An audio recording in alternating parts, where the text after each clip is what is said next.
3 نقاط تجعل يستمر في الصدارة. صافرة بداية اللقاء.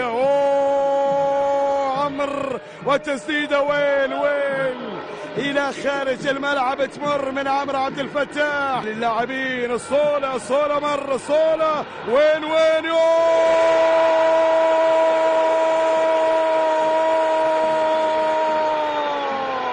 اظهروا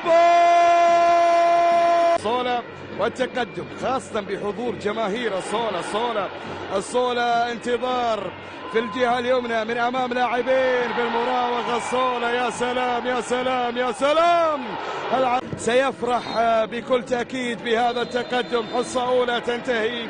صافرة مصطفى لبوشة يبدأ أول التغييرات.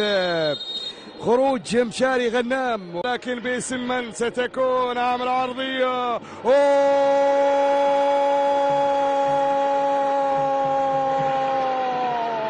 ظهور بطاقة حمراء تحضر الآن على عمرو عبد الفتاح. أي تحول سيكون؟ الرد بدر على أرضية. تدخل من كميل على طول، تدخل في الدوسري. عرضية وهذا مين كرة مر خطيرة.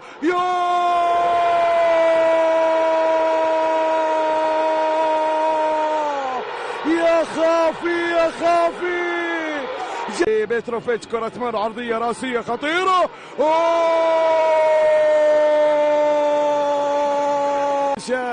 مجنونة، كورة مجنونة. هنا صافرة حكم اللقاء مصطفى غربال. انتصار قدساوي ب2 مقابل هدف.